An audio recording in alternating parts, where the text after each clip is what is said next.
Hi everyone, it's me, Krylios, Team Rayceen Productions MC and producer. And today joining me as usual is Rayceen Pendarvis. Hello Rayceen. Hello, and greetings and salutations to all. We are here with the amazing young man, and I'm going to have him introduce himself and tell us what he's running for. Hey, how are you doing? Thank you guys for having me here today. It's a pleasure being here with you. My name's Will Merrifield, and I am running as an independent for the DC Council at-large seat. So we'll be on the November ballot. Awesome, awesome. So it's this is a strange election year, if I should say so. You know, a lot is going on. The world is in turmoil. The country is topsy-turvy. How has it been for you handling that as well as running a campaign? How have you adapted? You know, it's been a struggle. There's so many people.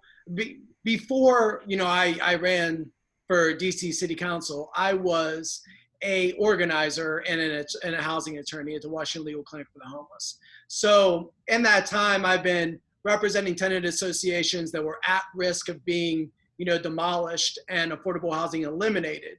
So I'm very comfortable in community and knocking on doors and talking to people. And that's how we've always organized these housing battles that, we fought against the displacement of people. So not being able to be out, not being able to be door to door, not being able to talk to people has been very challenging. And then, there's also the issue of you're running a political campaign. And I think that the reasons we're running are extremely important. We believe that our platform is good for the collective and it's important for our message to be out. But in order to win a campaign, you really do need, donations. And I find it very difficult to ask people for donations in a time like this because there's so many people hurting and mutual aid is so important. And quite frankly, I think the local government has dropped the ball in being able to provide, the necessary things for people to get through this historic, global pandemic. So it's been challenging in a number of ways. And that's so important that people understand and feel your passion as well as we are. Tell us, what are your 3 issues that you like to run on? Well, the most important issues, I think, to me are, you're probably going to hear it from a lot of different politicians, but we believe very strongly in the need to solve the acute affordable housing crisis in Washington, D.C. Like I said, I worked at the legal clinic for the last 8 years, representing tenant associations. 1 day a week at the legal clinic, one of the attorneys has to answer the phone calls for every phone that comes in. So that day of the week for me was Friday, and every Friday I would take calls all day and every day from working people, working single mothers, sleeping in cars with their children. And these people are working a full-time job. I've been in, the singles homeless shelters and seen the abhorrent conditions that people were in there. When I first came to DC, it was shocking to me that where they warehoused homeless families was between a jail and an STD clinic and an abandoned hospital. In a city that has so much wealth, I thought that was one of the most disgusting things I've ever witnessed in my life. So I'm glad DC General's closed down, but we still have such a long way to go. And so housing for me is very important. I have, like I told you, I've represented tenant associations across the district. I know how difficult it is to fight back against this developer influence. For example, I represent the tenant association of Brooklyn Manor. At Brooklyn Manor, there's 535 units of affordable housing out there. And the developer wants to knock down all 535 units. He wants to build over 1,750 units in their place. But in doing so, he wants to significantly reduce affordability. And his original plan called for the elimination of all 5, 4, and 3-bedroom apartments. So we've been fighting back against that in the streets, in the courtroom, at the Wilson building. It's very difficult. That plan, which you would think that all these politicians in Washington, D.C. that talk about affordable housing, they give it lip service. Every single member of the D.C. Council and the mayor voted in favor of giving that developer $47 million to demolish Brooklyn Manor and displace people.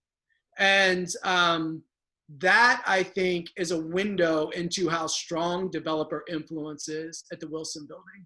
So affordable housing is one of my main issues.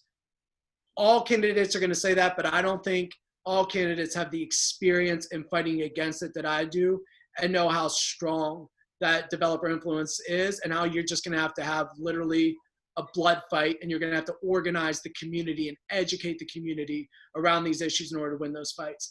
Education is very important to me. Obviously, I think any functioning society has to have a strong, robust public education system at its root. I think that we are very passionate about funding public neighborhood schools and making that a true option for every kid in every community to be able to go to a strong neighborhood public school. Again, when I take a step back and think about, we live in a society that a kid has to win a lottery to get into a good school, especially in a place like Washington, D.C. that has a booming economy. I think to myself, what sort of crazy situation have our politicians got us in? And I really think that there's a need for the community to be organized, educated, and a return to the demos, a return to people taking back control of their democracy. And lastly, jobs. Again, in order for communities to develop in a way that some big developer isn't just coming in and plopping a bunch of stuff down in somebody's community at the expense of people in those communities.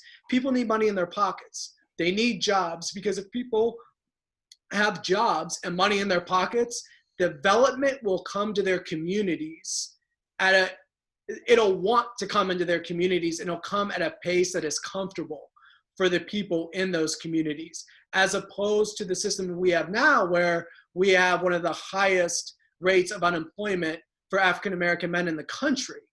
And you have these places that are up, I live in Deanwood. I'm in Southeast DC a lot. And these are been named as opportunity zones. And all that means is that there's going to be an influx of money, cheap developer money. They're going to be able to get this money cheaply from the banks, and they're going to pour it into these communities. And I'm telling you, developers are not concerned with keeping people in community. That has to be on the people in community, have to organize. And that's what I want to do. I want to organize the organizers in Washington, D.C., help to organize the organizers, be in solidarity with them. And on the dais, on DC Council, I'm going to fight and I'm going to organize. Awesome, awesome. And, if people want to go ahead to see what your platform is, to follow up with you, to catch up with you, to donate to your campaign, how can they go ahead and do that? So our website is will4dc.com. It's WILLLFOR DC.com. And I'm at Will M on Twitter and Instagram. Awesome, awesome. Well, thanks so much for joining us today, Will. It was a pleasure having this chat. Thank you so much for having me. I really appreciate it. And thanks for everything you guys do. Oh, we appreciate that. And most of all, thank you for watching.